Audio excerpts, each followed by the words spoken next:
نحمده ونستعينه ونستغفره ونؤمن به ونتوكل عليه ونعوذ بالله من شرور أنفسنا ومن سيئات أعمالنا من يهده الله فلا مضل له ومن يضلله فلا هادي له ونشهد أن لا إله إلا الله لا خالق إلا الله ولا مالك إلا الله ونشهد أن سيدنا وسندنا وحبيبنا وطبيب قلوبنا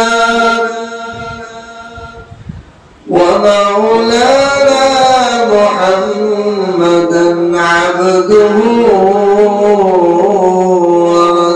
ورسوله أما بعد فأعوذ بالله من الشيطان الرجيم بسم الله الرحمن الرحيم وما خلقت الجن والإنس إلا ليعبدون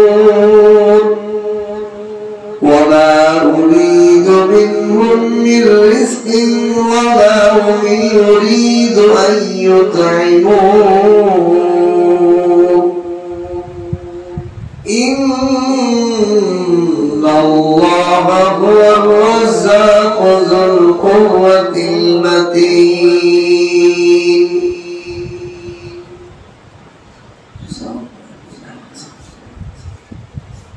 وقال النبي صلى الله عليه وسلم عن معاذ بن جبل قال كنت ردف النبي صلى الله عليه وسلم على حمار يقول له يا معاذ هل تدري حق الله على عباده وما حق العباد على الله قلت الله ورسوله أعلم فإن حقه قال رسول الله صلى الله عليه وسلم فإن حق الله على عباد أن يعبدوه ولا يشركوا به شيئا وحق العباد على الله ألا يعذب من لا يشرك به شيئا فقلت يا رسول الله أفلا أبشر به الناس قال ألا تبشرهم فيتوكلون أو كما قال عليه الصلاة والسلام بارك الله لنا ولكم في القرآن العظيم ونفعنا وإياكم بالآيات والذكر الحكيم سبحانك لا علم لنا إلا ما علمتنا إنك أنت العليم الحكيم ربي زدني علما ربي زدني علما ربي اشرح لي صدري ويسر لي أمري واحلل عقدة من لساني يفقهوا قولي.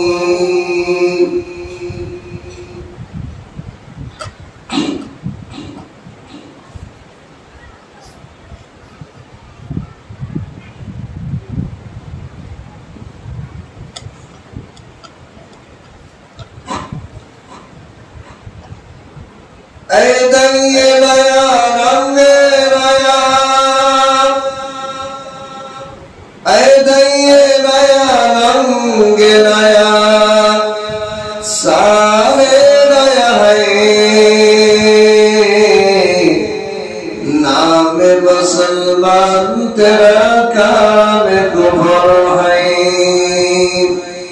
नाम मुसलमान तेरा काम कुफर है। बंदा से बंदगी नहीं, बंदा से बंदगी नहीं, बदहालाते जिंदगी खेलाए खेलाए दिन कटली सल्लु अलैहि वालिही। अल्लाह पाकेर लाखों মানুষ শুকর সুজুদ মহান রব্বুল আলামিন আমাদেরকে দয়া করে মায়া করে জুমার আযানের সাথে সাথে আল্লাহর ঘর মসজিদে উপস্থিত হওয়ার জন্য তৌফিক দান করেছেন। এজন্য কালিমাতু শুকর আদায় করি আলহামদুলিল্লাহ, আলহামদুলিল্লাহ।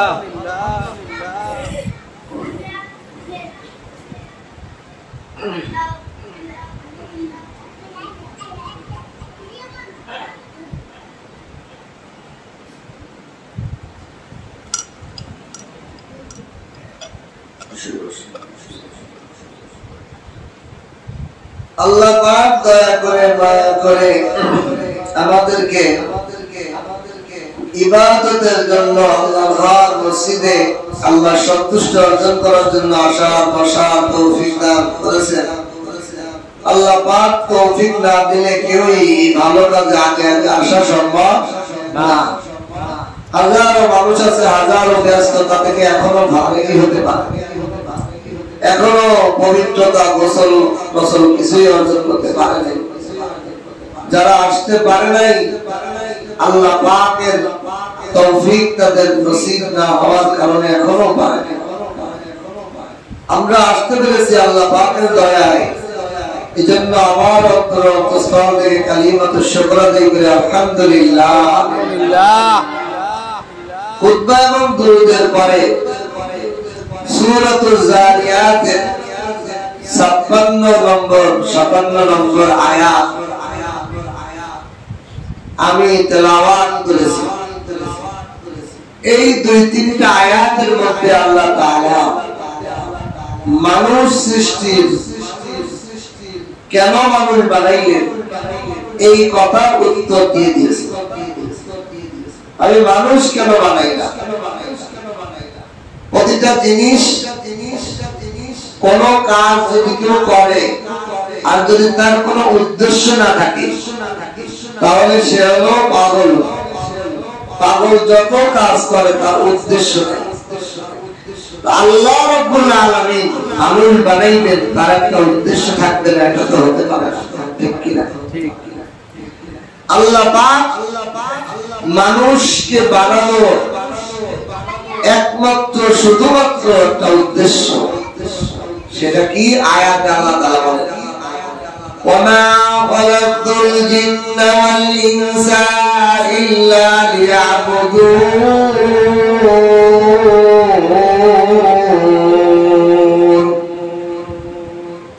আমি মানুষ এবং জিন জাতিকে বানাই নাই।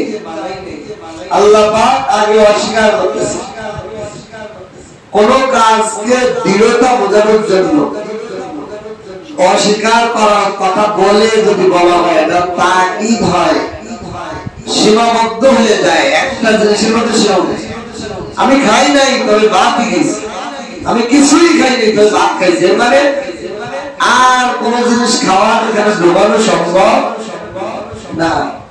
আমাদের দেশীয় সমাজের ওরতেও আমি যাই নাই, তবে অমুকের বাড়ি গেছি। তাহলে এই কথাটা সে যে যাই নাই কথাটা বললো, এটা সে তাকিদ করলো যে আমি কারো বাড়ি যাইনি, শুধু ওইখানে ওই অমুকের বাড়ি নির্দিষ্ট করে দেয়, তাকিদ করে দেয়, সীমাবদ্ধ করে দেয়, আর কারো বাড়ি নেই। আল্লাহ তাআলা বলেন আমি মানুষ এবং জিন জাতিকে সৃষ্টি করি নাই।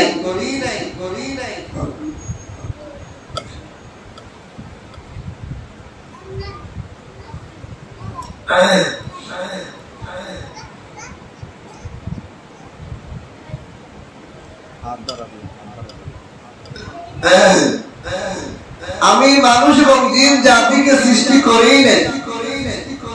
ওমা খলাকতুল জিন্না ওয়াল ইনসা, আমি মানুষ এবং জিন জাতিকে সৃষ্টি করি নাই ইল্লা লিয়াবুদুন, তবে লিয়াবুদুন শুধুমাত্র একমাত্র আমার ইবাদত করবে,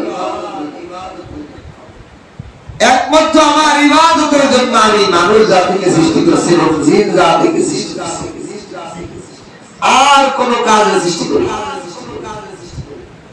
অথচ মানুষ ছাড়া অন্য অন্য যত মাখলুক আছে সকলকে সৃষ্টি করছে মানুষের খেদমতে, মানুষের সেবা দেওয়ার জন্য।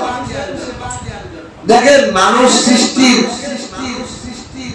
রহস্য বোঝার আগে আল্লাহ পাক যত প্রাণী জগৎ সৃষ্টি করছে, এই প্রাণী জগতের মধ্যে সবচেয়ে নিকৃষ্ট প্রাণী কি, এটা কেন আল্লাহ বানাইলেন? তাহলে মানুষ সৃষ্টি যে আল্লাহ ইবাদতের জন্য বানাইছেন এটা বোঝা সহজ। মানুষকে আল্লাহ কেন ইবাদতের জন্য বানাইলেন, আর অন্য অন্য সৃষ্টিদেরকে আল্লাহ কি জন্য বানাইলেন? অন্য অন্য সৃষ্টির মধ্যে যত প্রাণী আছে সমস্ত প্রাণীর মধ্যে সবচেয়ে নিকৃষ্ট প্রাণীর নামটা কি বলেন?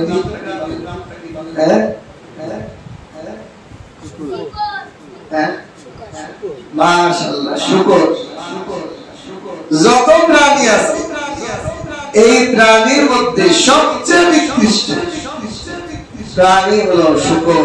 আরবিতে বলা হয় কোরআনের ভাষায় খিনজির। আল্লাহ কোরআনের আয়াতে বলেন ইন্নামা হারামা আলাইকুমুল মাইতা ওয়া লাহমা ওয়া দামা ওয়া লাহমাল খিনজির, আমি তোমাদের জন্য মৃত এবং রক্ত এবং শুকরের গোশত হারাম করে দিয়েছি। প্রাণী জগতের মধ্যে সবচেয়ে নিকৃষ্ট প্রাণী হলো শুকর। কেন এই নিকৃষ্টতা কেন আসলো?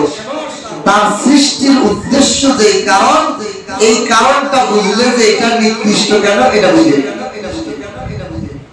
এই প্রাণীটাকে আল্লাহ কেন বানাইলেন ইতিহাসের পিছন থেকে জানতে হবে। হযরত নূহ আলাইহিস সালাম তার উম্মতকে আল্লাহর ইবাদতের জন্য ডাকছেন, আসো লা কুলু লা ইলাহা ইল্লাল্লাহ, বলো আল্লাহ ছাড়া কেউ খাওয়ানেওয়ালা পালনেওয়ালা মাবুদ ইবাদতের বন্দেগী করার আর কেউ নাই, একমাত্র ইবাদত আল্লাহর করতে হবে। এইভাবে উনি মানুষকে তার উম্মতকে ডাকছেন ৯৫০ বছর, ১-২ বছর না, কত বছর? ৯৫০ বছর উম্মতকে ডাকার পর মাত্র ইসলাম গ্রহণ করেছিলেন ৪০ জন পুরুষ, ৪০ জন নারী। এই জন্য উনি বিলাপ করে কান্নাকাটি করতেন, আল্লাহর কাছে কাঁদতেন বিলাপ করে, হ্যাঁ এই উম্মতের কি হবে, না ইসলাম আল্লাহকে মানে না, মুসলমানই হয় না। দাদারে দাওয়াত দিয়েছে, দাদা মরে গেছে, বাপরে মা দিয়েছে, দাঁত পুতা দাঁতি পুতা এরকম কয়েক জেনারেশনকে দাওয়াত দিয়েছে, কেউ ইসলাম গ্রহণ করে না। মাত্র হাতে গোনা ৮০ জন মানুষ ইসলাম গ্রহণ করেছে। নূহ আলাইহিস সালাম এই জন্য বিলাপ করে চিৎকার করে করে কাঁদতেন। এই জন্য সমাজের মানুষ তাকে নূহ বলতো। আসলে নূহ নবীর নাম নূহ না, লোহ শব্দ তলব বিলাপ করে কান্নাওয়ালা। নূহ আলাইহিস সালাম ছিল, অন্য নাম ছিল আব্দুর রহমান, কিন্তু ওনাকে ওই লকব দিয়ে দিয়েছে নূহ, নূহ বিলাপ করে কান্নাওয়ালা। আমাদের সমাজে একটা মানুষ মারা গেলে বাড়ি শোনা যায় বিলাপ করে কাঁদা, ও আমার আত্মা মরে গেছে, বিভিন্ন গীত গেয়ে গিয়ে কাঁদতেন, বিলাপ করে কাঁদা। নূহ আলাইহিস সালাম উম্মতের জন্য এরকম বিলাপ করে কাঁদতেন। এই জন্য ওই সমাজের মানুষ তাকে নূহ বলে ডাকতো, বিলাপ করে কান্নাওয়ালা। ওইখান থেকে ওনার এই লকব হয়ে গেছে নূহ। নূহ আলাইহিস সালাম এইভাবে দাওয়াত দিয়ে 950 বছর পার করার পর আল্লাহ বলে, আল্লাহ এই কাফেরের জাতির দিলের মধ্যে ঈমান আনার কোনো সম্ভাবনা আমি দেখি না। আল্লাহ এই কাফেরের মূল শিকড়ি উৎপাদন করে দেন, এদেরকে ধ্বংস করে দেন। আল্লাহর পক্ষ থেকে ওহী আসলো, নূহ মরুভূমির মধ্যে একটা পানি নাই, না খাল নাই, বিল নাই, একটা জাহাজ বানাও, নৌকা বানাও। দেখেন এখানে আমাদের জন্য একটা গুরুত্বপূর্ণ শিক্ষা। নূহ আলাইহিস সালাম বললেন, আল্লাহ কাফেরের জাতিকে ধ্বংস করে দেন সমূলে। আল্লাহ বললেন নৌকা বানাও। নৌকার সাথে ধ্বংসের কোন সম্পর্ক আছে? আমি বললাম এদেরকে মারিয়ে এলাম, আমার কাছে নৌকা বানাও। নৌকা বানায় কি? এর সাথে যুক্তিতে বুঝে আসে না। নাই কোন নদী, নাই কোন খাল বিল, মরুভূমির মধ্যে। এই জন্য নূহ জাতি হাস্যকর, হাসে, নূহ পাগল হয়েছে। নূহর খায় কাজ নাই। এতদিন আমাদেরকে এক আল্লাহ দাওয়াত দিয়েছে, এতদিন তো বুঝলাম যে একটু পাগল ছিল, আরো ডবল পাগল হয়ে গেছে। এখন এই মরুভূমির মধ্যে না পানি আছে, না খাল আছে, না বিল আছে, এখানে কোনো পানির কোনো অস্তিত্বই নেই। এখানের মধ্যে সে নৌকা বানাচ্ছে, জাহাজ বানাচ্ছে, তার তো পুরাই পাগল। আচ্ছা বলেন, নূহ আলাইহিস সালাম আল্লাহ পাকের গোলাম না? গোলাম মনিবের আদেশ করতে দেরি, মানতে দেরি হয় না। গোলাম তো ওই সত্তা, গোলাম তো ওই জাত যে তার মনিবের আদেশ হইতে দেরি, যুক্তি আর আকল দিয়ে কোনো কিছু ভাবার ক্ষমতা তার থাকে না। নূহ আলাইহিস সালামের জাতি তো আকল দিয়ে বিবেচনা করতেছে, আর নূহ আলাইহিস সালাম মনিবের পক্ষ থেকে আদেশ হয়ে গেছে, আমার কোন আকলে বুঝে আসুক আর না আসুক, উনি নৌকা বানানো শুরু করে দিয়েছে। সুবহানাল্লাহ। বান্দা মনিবের হুকুম হইতে দেরি, পালন করতে দেরি করবে না। দেখেন আমরাও আল্লাহর বান্দা, ঠিক কিনা? আল্লাহ পাক কিছু কিছু আমল আমাদেরকে প্র্যাকটিক্যালি বোঝায়, বাকি আমলে যে আমরা ফেল করি। যেমন দেখেন একজন মানুষ ওযু করছে, ওযু করার পর এখনো তার গায়ের পানি শুকায় নাই, একমাত্র এই সেকেন্ড বা 1-2 সেকেন্ড হয়েছে ওযু শেষ করছে। এই মুহূর্তে তার ওযু নির্গত হয়ে গেছে, বায়ু নির্গত হয়েছে, ওযু শেষ, ঠিক কিনা? আচ্ছা বলেন আকলে কি বলে? যেই জায়গা দিয়ে একটু বাতাস রয়েছে, যদি অপবিত্র হয়েও থাকি, ওই জায়গাটা দূরীভূত হয়ে যায়। আমার তো এখনো পা, হাত পাও, ওযু অঙ্গ প্রত্যঙ্গ এখনো ভিজা, এখনো শুকায় নাই, তাহলে আবার কেন ওযু করবো? এই আকল খাতায় কোন ব্যক্তি ওযু ছাড়া নামাজ পড়তে আইবো না? ঠিকই ওযু করবো। কি জন্য ওযু করবো? আল্লাহ পাকের আদেশ, শরীয়তের বিধান, ওযু ভাঙার কারণ পাওয়া গেছে, আবার ঠিক কিনা? এটা হলো প্র্যাকটিক্যাল আল্লাহ দেখা।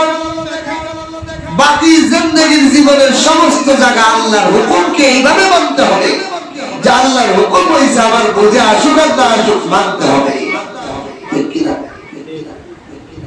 নূহ আলাইহিস সালাম আকল দিয়ে কোনো কিছু বিবেচনা করেন নাই, মনিবের পক্ষ থেকে আদেশ হয়েছে নৌকা বানাও। দেখতে দেখা যায় জাহেরি কোনো উপকার নাই। এই মরুভূমির বালু, বালু, বালু আর বালু, পাথরের জমিনের মধ্যে নৌকাটা কোনো উপকারের নয়। দেখতে দেখা যায়, আকল যে বোঝা যায়, চোখে দেখে বলতেছে, আকলে বিবেচনা করতেছে যে মরুভূমির মধ্যে নৌকার কোনো উপকার নাই, কিন্তু মনিবের পক্ষ থেকে যে আদেশ হয় ওইটা আমার চোখে আর আকলে যদিও ভুল, একে কোনো লাভ নাই, কিন্তু লাভ একটু বড় হবে কিনা। আল্লাহ আল্লাহ। অনেক সময় শরীয়তের অনেক বিধান আমরা বুঝি না। উলামায়ে কেরাম আমাদেরকে বারবার বলে এটা করো না, এটা করা যাবে না, আমাদেরকে বারবার বলে এই দলে যাওয়া যাবে না, এই কাজ করা যাবে না, এটা করা যাবে না। আমরা জাহেরি ভাবে বুঝি না, কিন্তু কিছুদিন না যাইতে যাইতে চোখটা বোঝার পর বুঝে আসবে উলামায়ে কেরাম আমাদের ঠিক দিক নির্দেশনা দিয়েছিল। আল্লাহর হুকুম আমার বুঝে আসুক আর না আসুক, আমি পালন করলেই আমি আজকে নাজাত পেয়ে যেতাম। নূহ আলাইহিস সালাম আল্লাহর প্রকৃত বান্দা ছিলেন। এই জন্য আকলের যতই ওনাকে বলুক, এ নূহ তুই কি এসেছিস, পাগল হয়েছিস, এই মরুভূমির মধ্যে নৌকা বানাও কেন? আকল তুই থাম, আমার মনিবের আদেশ, আমি হলো গোলাম, আমার মনিবের আদেশ হয়ে গেছে, আমার পালন করার কোনো চলছে না, বলে নৌকা বানাইলেন। লোকজন জনগণ হাসাহাসি করলেন। আল্লাহ পাক লম্বা ঘটনা। কিছুদিন পর আল্লাহ বললেন, দেখবা চুলার মধ্যে থেকে বুদবুদ করে পানি বের হইতেছে, তুমি দ্রুত কিস্তিতে উঠে যাবা, নৌকাতে উঠে যাবা, তোমার অনুসারীদেরকে নিয়ে এবং প্রাণী জগতের প্রত্যেক প্রাণীর জোড়া জোড়া এই কিস্তিতে উঠে যাবা। যেই উঠে গেছেন, এখন ওই মরুভূমির মধ্যে পানিতে বন্যা শুরু হয়ে গেছে। দেখছেন, আগে ছিল এটার কোনো উপকারই নাই, কিন্তু আল্লাহ তাআলা হুকুম মানলে উপকার আছে কিনা? আল্লাহ পাকের হুকুম মানছে, এখন পানি যখন আসা শুরু হয়েছে, নূহ আলাইহিস সালাম কিস্তিতে উঠছে, অন্যরা ওঠে নাই, হাসি তামাশা করছে, কি করে উঠে যখন গেছে, তুফান আসছে, পুরা পৃথিবীকে আল্লাহ পাক সয়লাব করে পুরা পৃথিবীর জীব জানোয়ার মানুষজন কাফেরদের পুরা বংশধরকে আল্লাহ ধ্বংস করতেছে সমূলে। এখন এই কিস্তির মধ্যে 80 জন নারী, 40 জন নারী আর 40 জন পুরুষ, সাথে প্রাণী জগতের সমস্ত জোড়া জোড়া প্রাণী, গরু, ছাগল, হাতি, বাঘ, ছাগল, কুকুর, সব প্রাণী আছে না? এই প্রাণীগুলো এরা মানুষ তো নৌকায় উঠে নৌকার পাশে ইস্তেঞ্জা করে, আছে না আমাদের সমাজে যারা নৌকায়, ট্রলারে, স্টিমারে, লঞ্চে সফর করে, এরা লঞ্চের পাশে বসিয়া নদীর মধ্যে বাথরুম জরুরত ছাড়তে পারে, কিন্তু প্রাণীরা কি এটা পারে? প্রাণীগুলো তো নদীর নৌকার মধ্যে একবার লেদাইয়া পুরা প্রাণ নিবাসী করে লেগেছে। এখন এই 80 জন নারী আর পুরুষ, তারা আর এই দুর্গন্ধে 1 মাসের মতো সময়, একদিনই তো লেদাইলেই মানুষ থাকতে পারে না সেই জায়গায়, আর 1 মাস খালি এখানে লেদাইয়া যে এমন পেশাব পায়খানা করে প্রাণীগুলা, এদের তো আর আকল নাই যে নদীর পাড়ে বসে, নৌকার পাড়ে বসে পায়খানা, পুরা দুর্গন্ধ করে ফেলছে, মানুষ এই পচা পায়খানার মধ্যে থাকতেই পারতেছে। জনগণ নূহ আলাইহিস সালামের কাছে আর্তনাদ আবদার করলেন, ও নবী নূহ, আমাদেরকে এই দুর্গন্ধর ক্ষতি থেকে বাঁচানোর জন্য আল্লাহর কাছে দোয়া করেন। নূহ আলাইহিস সালাম আল্লাহর গোলাম, ইয়াকা নাবুদু ওয়া ইয়াকা নাস্তাঈন। নূহ আলাইহিস সালাম তো আল্লাহর বান্দা, এইজন্য সাহায্য কার কাছে যাবেন? আল্লাহর কাছেই যাবে। আপনার বাড়ির কাজের লোক পরের আরেক বাড়িতে বেতন চাইব না আপনার কাছে যাই? কত সহজে আমরা বুঝি। আমার বাড়ির কাজের লোক আমার কাছেই বেতন চাইব, পাশের বাড়ির মালিকের কাছে যাইয়া বেতন চায় না, ভুলেও চায় না।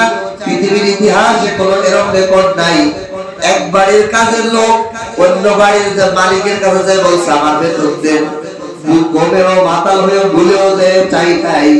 কিন্তু আমি আল্লাহর বান্দা হইয়া আমি গাছের কাছে চাই, মাজারে যে চাই, কবরে যে চাই, বসের কাছে চাই, কত মানুষের কাছে চাই। আমার বিপদ আপদ আমি আরেকজনকে বলি, আল্লাহকে বলতে পারি না। ঠিক কি না?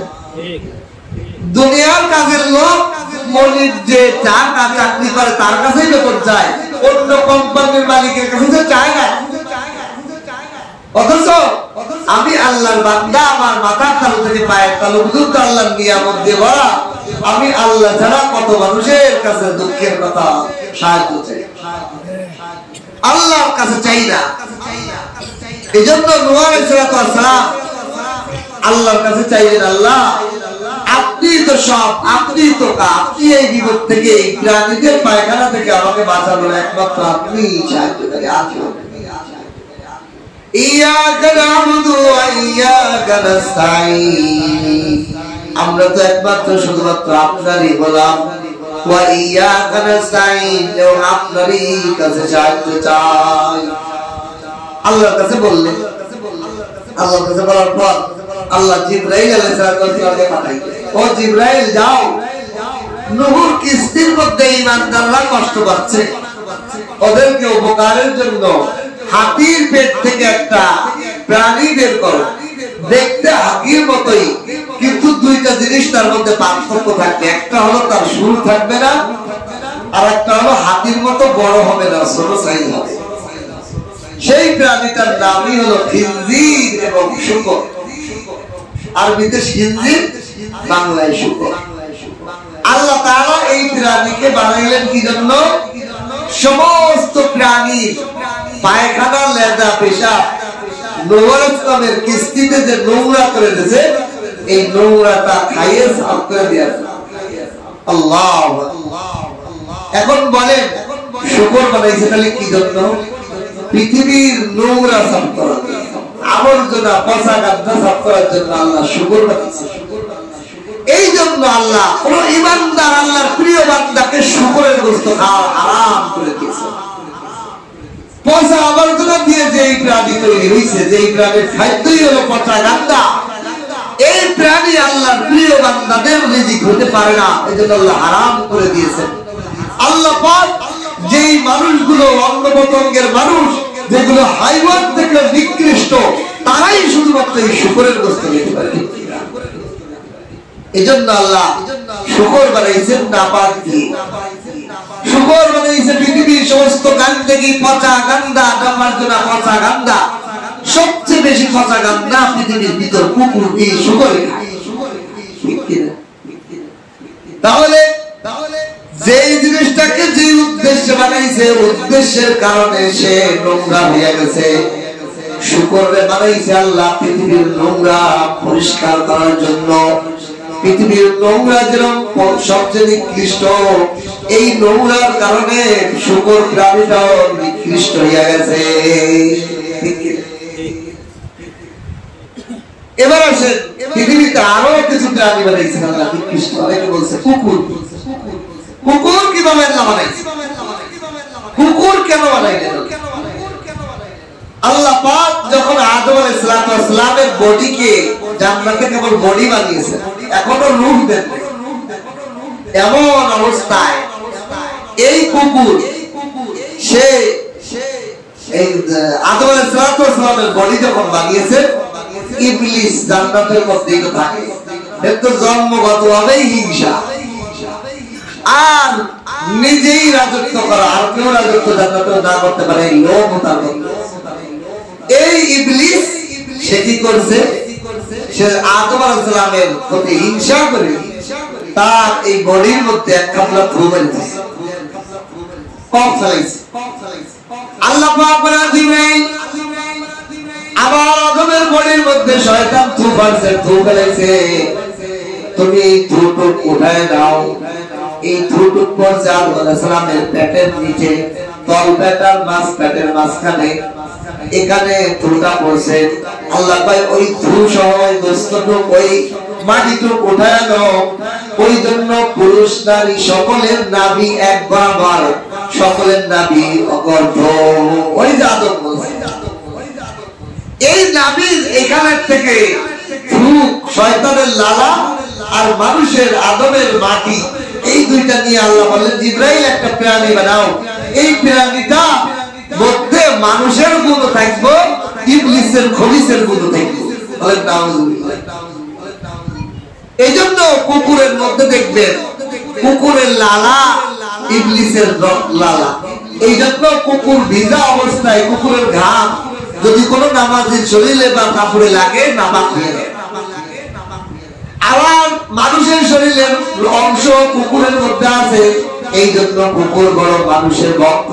নাবিক টান একটা হাড্ডি দিলে একটু বিস্কুট দিলে আপনার পিঠ ছাড়ে না। কি ভক্ত দেয়? অন্য কোন প্রাণী এত ভক্ত হয়, কুকুর এত ভক্ত।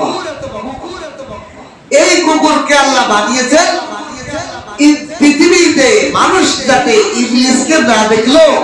ইবলিসের যে বড় বড় দুটা গুণ, লোভ আর হিংসা, এই দুইটা পৃথিবীতে দেখানোর জন্য মানুষের জন্য কুকুর আছে।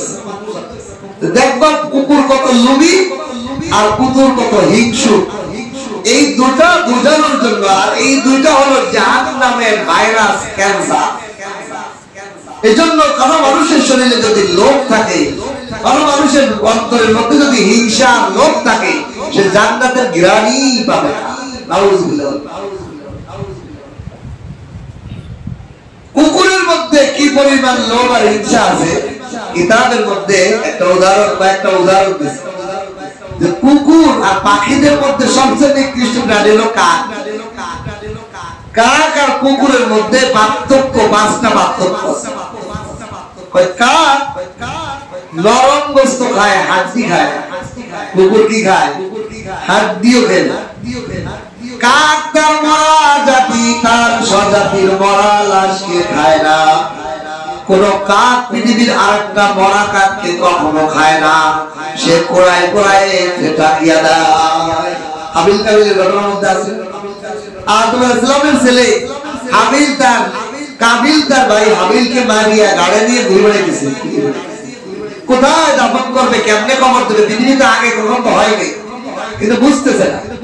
একটা কাক আর একটা কাক মারামারি করছে, মারা গেছে একটা, আর একটা খুঁজে মাটি দিয়ে রেখে দিয়েছে। কাক এমন এক প্রাণী যে তার স্বজাতির লাশ খায় না, কিন্তু কুকুর এমন এক লোভী, সে তার স্বজাতি মরা কুকুরও খায় না। এমন এক কুকুর। 2 নম্বর 3 নম্বর, কুকুর দিনের বেলা রাতের বেলা একটা মরা গরু মরা ছাগল যদি পায়, কাক দিনের বেলা খেয়ে তার বাসায় চলে যায়। আরো যদি থাকে সে আর এখানে বসে থাকে না। সন্ধ্যা পর্যন্ত খাওয়ার পর সন্ধ্যার বেলা ডোবার আগেই কাক তার নিজ বাসায় চলে যায়। এই গোস্তের পিছে পড়ে থাকে না। কিন্তু কুকুর এমন লোভের লোভী যে সে সারা রাত ওই কুকুর মরার পাশে বসেই থাকে। সে এমন লোভী, সে দিনের বেলা তো খাইছেই, সারা রাত তোমার এই মরা গরুর পাশে বসে থাকে, কেউ না। এত কুকুর নিজে কুকুর কাক যদি কোন একটা মরা জিনিস পায়, সেটা খাওয়ার জন্য হট্টগোল বাঁধায় দেয়। কা কা করে হাজার হাজার কাক রেখে আনি। সে বলে, ও আমার জাতি কাক, একটা খাবারের আয়োজন হয়েছে, তোরা সব আয়, আমি একা না, তোরা সবাই মিলে খাবো। কিন্তু কুকুর যদি একটা বড় বড় গোড়া পায়, একটা বুড়া বড় 2 মণ 2.5 মণ 3 মণ 4 মণ 5 মণ মরা গরু একটা পায়, সে চুপচাপ নিজে খায়। আর একটা কুকুর খাইতে আইলে তার এলাকা ছাড়া না করে ফিরে আসে না। এমন লোভী, সে দূর পর্যন্ত দাঁড়া আইতে আসবে। আল্লাহ তাআলা বলেন, ও দুনিয়ার মানুষেরা, এই কুকুর এর দিকে তাকাও, যখন তুমি চিন্তা করে দেখো, তোমার মধ্যে যদি লোভ আর হিংসা না থাকে, তাহলে তোমার আখিরাত বরবাদ, দুনিয়াও বরবাদ। এজন্য এই প্রাণীগুলো আল্লাহ সৃষ্টি করেছে। এখন মূল কথায় আসি। দেখেন, যেই প্রাণীকে আল্লাহ যে উদ্দেশ্যে বানাইছে, সেই উদ্দেশ্যের কারণে ওই প্রাণী তত নিকৃষ্ট হয়ে গেছে। এটা বুঝলাম না? শুকর বানাইছে আল্লাহ পৃথিবীর সমস্ত নিকৃষ্ট নাপাক খাওয়ার জন্য। নিকৃষ্ট নাপাক যেমন ঘৃণিত, কুকুরের বানানোর উদ্দেশ্য যেহেতু ঘৃণিত, শুকরের বানানোর উদ্দেশ্য যেহেতু ঘৃণিত, এই জন্য শুকরও ঘৃণিত হয়ে গেছে। কুকুর বানাইছে ঘৃণিত উদ্দেশ্যে, হিংসা হিংসা এবং লোভ বোঝানোর জন্য এই দিকে যেমন সমাজের মানুষের কাছে নিকৃষ্ট, এই জন্য কুকুরও নিকৃষ্ট হয়ে গেছে, ঠিক কিনা? এবার আসেন, মানুষ বানাইছে আল্লাহ কি জন্য? আল্লাহ কয় ওমা খালাকতুল জিন্না ওয়াল ইনসা ইল্লা লিয়াবুদুন।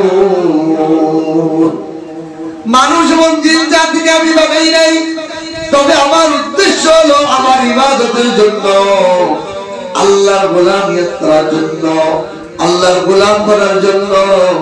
আল্লাহর গোলাম যেমন, আল্লাহ যেমন দামি, আল্লাহর গোলাম যেমন দামি। যে মানুষটা আল্লাহর গোলামিয়ত শিখে নেবে, উদ্দেশ্য অনুযায়ী জীবন গড়ে নেবে, ওই মানুষটা সমস্ত সৃষ্টি জগতের মধ্যে শ্রেষ্ঠত্ব অর্জন করবে। মানুষ বানাইছে আল্লাহর ইবাদতের জন্য, সেই মানুষটার মধ্যে যদি আল্লাহর ইবাদত এসে যায়, তাহলে এই মানুষটা আল্লাহর গোলাম বনে গেলে পৃথিবীর সমস্ত সৃষ্টির মধ্যে শ্রেষ্ঠ হয়ে যাবে। আশরাফুল মাখলুকাত কখন হবে? যখন এই উদ্দেশ্য অনুযায়ী মানুষটা চলবে, আমি আপনি চলবে। আর যদি আমি আমার মন চাই জীবন চালাই, আমি কেমন করে এমন ভাবে চলি, আমি কারো গোলামি না, আমি স্বাধীন দেশের স্বাধীন নাগরিক, বলে না নাকি? আমি তো এই কথা বলতে ভয় পাই, এরকম কথা বলা আমার অন্তর কাহিনী। কেন?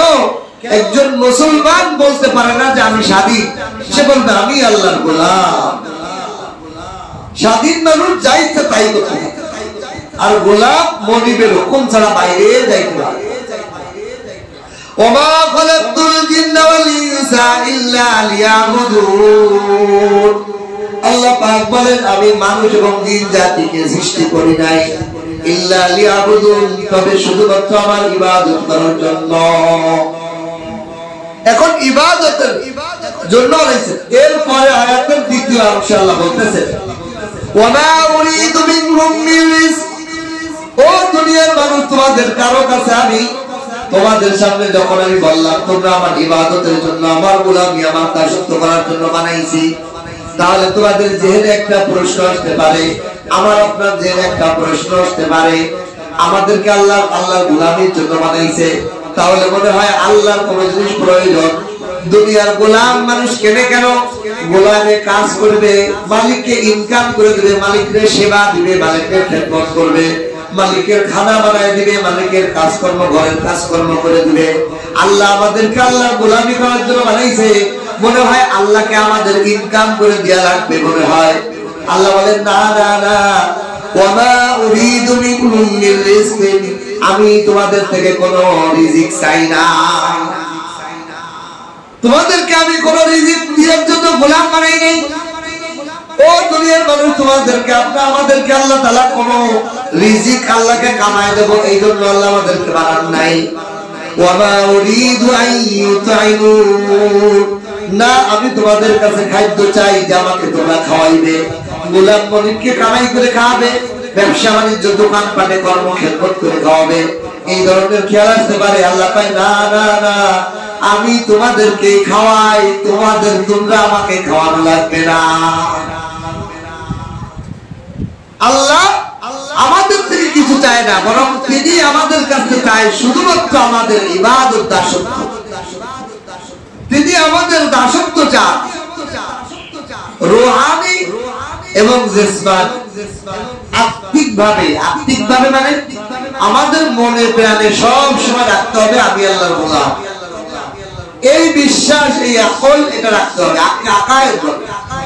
কোন মানুষ যখন ভুলে যায় যে আমি আল্লাহর গোলাম না, আমি যে আল্লাহর গোলাম, এই কথাটা যে ভুলে যায়, ওই মানুষটার যে কোনো নাফরমানি গুনার কাজ করা সহজ হয়ে যায়।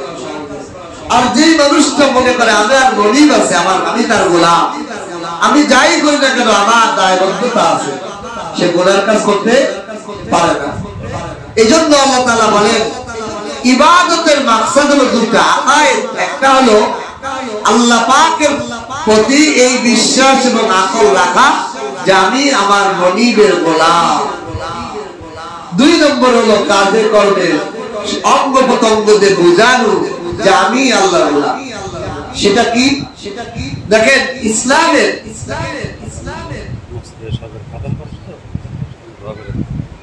আর মসজিদে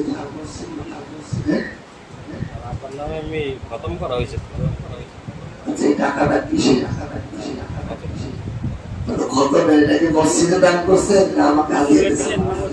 আচ্ছা এটা বলতে পারে তো মসজিদের টাকা সমস্যা না।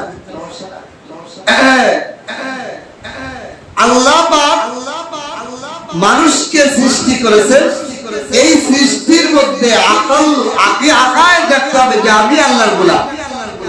আর 2 নম্বর হলো কাজে কর্মে আমাকে বোঝাইতে হবে যে আমি আল্লাহ পাকের যে গোলাম, আমার কাজটা কি, আমার কাজটা মনের থেকে বুঝে নিতে হবে এবং করতে হবে। সেই কাজটা বলেই শেষ করে দিব। আমরা প্রথম কথা হলো আকায় দেখতে হবে যে আমি আল্লাহর গোলাম, আল্লাহ আমারে বানাইছে তার গোলামি করতে। এই বিশ্বাস, এই আকায় যার মধ্যে অনুপস্থিত থাকবে সে আল্লাহ পাকের উদ্দেশ্যের ভিতরে এখনো ঢোকেই। 2 নম্বর হলো কাজে কর্মে বুঝাইতে হবে যে আমি আল্লাহর গোলাম। কিভাবে কাজে কর্মে বুঝাবেন? ইসলামী শরীয়তের ফাউন্ডেশন 5টা জিনিসের উপর: কলেমা, নামাজ, রোজা, হজ, যাকাত। 5টা জিনিস না? এই 5টা জিনিস আমি বান্দার উপর সব সময় ভরসা। কিন্তু আমি যদি এমন একটা আমল করি যে আমলের মধ্যে 5টা জিনিস সমন্বয় আছে, বলেন সুবহানাল্লাহ, আমার গোলামিয়ত থাকবে। আমি যদি আল্লাহর গোলাম বলতে চাই তাহলে আমার একটা কাজ যদি আমার ভিতর থাকে, বাকি 4টা কাজও আমার মধ্যে বিদ্যমান আছে। যেমন দেখেন কালেমা, লা ইলাহা ইল্লাল্লাহ মুহাম্মাদুর রাসূলুল্লাহ। আমি বিশ্বাস, আমি সাক্ষ্য দিতেছি, আমি আকীদা বিশ্বাস করতেছি আমি আল্লাহ ছাড়া কাউকে মাবুদ মানি না, মনিব মানি না। আমি গোলাম আর আমার মনিব একমাত্র আল্লাহ, আর মুহাম্মাদুর রাসূলুল্লাহ আল্লাহর বার্তাবাহক। এই যে বিশ্বাস, এই বিশ্বাসটা সারা দিনে সবচেয়ে বেশি স্মরণ করে কারা? যারা নামাজ পড়ে। কেমনে? যত নামাজ আপনি পড়েন, প্রত্যেক নামাজ 2 রাকাতের নিচেই তো নাই। সুন্নাত, ফরজ, ওয়াজিব যা বলেন নফল, 2 রাকাতের নিচেই তো নামাজ পড়ি না। আর 2 রাকাত নামাজ পড়লেই আত্মায়ের জন্য বসে না। তাশাহুদের মধ্যে কি বলি?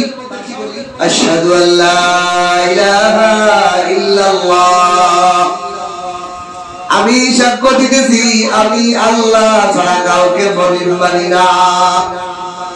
ওয়া আশহাদু আন্না মুহাম্মাদান আবদুহু ওয়া রাসূলুহু, আমি মুহাম্মদ সাল্লাল্লাহু আলাইহি ওয়াসাল্লামকে আল্লাহর রাসূল মানি, তিনি রাসূল এবং আল্লাহর একজন খাঁটি গোলাম।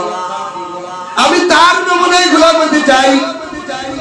তাহলে যে নামাজ পড়ে সে প্রতি 2 রাকাতে আল্লাহকে বলে যে আল্লাহ আমি আপনার গোলাম, মুহাম্মদ সাল্লাল্লাহু আলাইহি ওয়াসাল্লাম আপনার বার্তাবাহক, উনি হলো প্রকৃত আমার মডেল, উনি যেরকম গোলাম আমি ওই রকম গোলাম হতে চাই। ঠিক কি না? তাহলে ইসলামের প্রথম রকম কালেমা সবচেয়ে বেশি কে পড়ে? যে নামাজ পড়ে। ঠিক কি না? গোলাম যদি হতে হয় তাহলে তার কালেমা লাগবে, আল্লাহর স্বীকৃতি লাগবে, আকায়েত লাগবে যে আমি আল্লাহর গোলাম, আমি আল্লাহর গোলাম। আর এই গোলামের স্বীকৃতি বারে বারে হয় যে নামাজ পড়ে। 2 নম্বরে নামাজ তো নামাজ। 3 নম্বরে রোজা। রোজা মানে কি? রোজা মানে হলো খানা পিনা স্ত্রী সবার থেকে বিরত থাকা। এই 3টা কাম যে করে সে রোজাদার। ঠিক কি না? সকাল থেকে সন্ধ্যা।